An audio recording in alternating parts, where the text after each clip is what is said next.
కేంద్ర మంత్రి కిషన్ రెడ్డి నివాసం దగ్గర ఉద్రిక్త పరిస్థితులు తలెత్తాయి. మంత్రి ఇంటిని యువజన విద్యార్థి సంఘాల నాయకులు ముట్టడించారు. నీట్ పరీక్ష పేపర్ లీకేజీ అవకతవకలపై నిరసనగా ఇంటిని ముట్టడించారు. దానికి సంబంధించిన బ్రేకింగ్ న్యూస్ అయితే చూస్తున్నాం. నీట్ పరీక్షను రద్దు చేసి మళ్లీ నిర్వహించాలంటూ కూడా వారు డిమాండ్ చేశారు. అలాగే ఎన్టీఏను కూడా రద్దు చేయాలని అంటున్నారు. విద్యార్థి సంఘాల ముట్టడి కార్యక్రమంతో ఒక్కసారిగా గందరగోళ పరిస్థితులు తలెత్తాయి. ఆందోళన చేస్తున్న వారిని పోలీసులు అడ్డుకొని అరెస్ట్ చేశారు. ఆ తర్వాత సమీపంలోని పిఎస్ కు వారిని తరలించారు.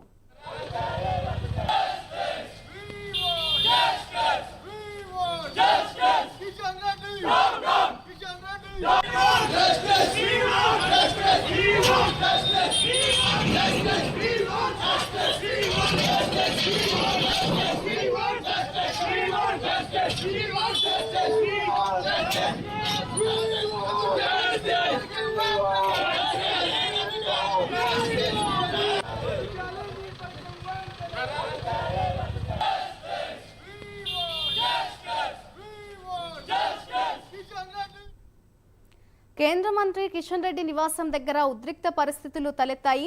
మంత్రి ఇంటి దగ్గర చూస్తే యువజన విద్యార్థి సంఘాల నాయకులైతే ముట్టడించారు. ఏ విధంగా కిషన్ రెడ్డి ఇంటి దగ్గర నాయకులు ఆందోళన చేస్తున్నారో దానికి సంబంధించిన విజువల్స్ కూడా ప్రస్తుతం మనం స్క్రీన్ మీద అయితే చూస్తున్నాం. ఇదే అంశంపై మరింత సమాచారాన్ని మా ప్రతినిధి నాగేంద్ర అందిస్తారు. నాగేంద్ర, చెప్పండి, ప్రస్తుతం చూస్తే కేంద్ర మంత్రి కిషన్ రెడ్డి ఇంటి దగ్గర సిచ్యువేషన్ ఏ విధంగా ఉంది అని అనుకోవచ్చు అంటారు?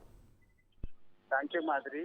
తెలంగాణ రాష్ట్రంలో నీట్ పరీక్షకు సంబంధించినటువంటి అంశం పైన పెద్ద ఎత్తున విద్యార్థి సంఘాలతో పాటు కాంగ్రెస్ పార్టీ కూడా పెద్ద ఎత్తున నిరసన వ్యక్తం చేస్తూ వస్తుంది. నీట్ పరీక్షను వెంటనే రద్దు చేయాలి, అదేవిధంగా ఎన్టీఏని కూడా రద్దు చేయాలంటూ కూడా విద్యార్థి సంఘాలు కాంగ్రెస్ కూడా డిమాండ్ చేస్తుంది. ప్రస్తుతం దానిలో భాగంగానే కేంద్ర మంత్రి కిషన్ రెడ్డి నివాసాన్ని విద్యార్థి సంఘాల నేతలంతా కూడా ముట్టడించడం జరిగింది. ఇప్పటికే పలు దఫాలుగా ముట్టడించినటువంటి విద్యార్థి సంఘాల నేతలందరినీ కూడా అలర్ట్ అయినటువంటి పోలీసులంతా కూడా వెంటనే అరెస్ట్ చేసి స్థానిక పోలీస్ స్టేషన్ తరలించినటువంటి పరిస్థితి ఉంది. ఎందుకంటే తెలంగాణ రాష్ట్రం నుంచి కేంద్ర మంత్రిగా ఉన్నటువంటి కిషన్ రెడ్డి విద్యార్థులకు న్యాయం చేయాలి, ప్రస్తుతం ఆ దిశగా నీట్ ఎగ్జామ్ రద్దు చేయడంతో పాటు ఎన్టీఏని కూడా రద్దు చేయాలనేటటువంటి డిమాండ్ వారు చేస్తున్నటువంటి పరిస్థితి అయితే కనిపిస్తుంది. ప్రస్తుతం కిషన్ రెడ్డి నివాసం వద్ద అయితే ఉద్రిక్త పరిస్థితులు అయితే సజ్జమనగా అని చెప్పాలి. ఎవరైతే విద్యార్థి సంఘ నేతలంతా కూడా ముట్టడికి యత్నించారో వారందరినీ కూడా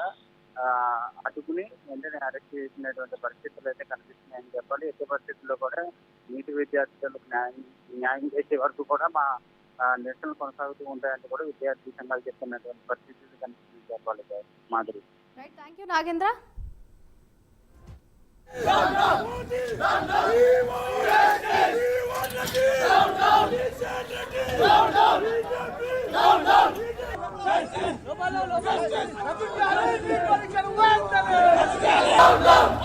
Down, down.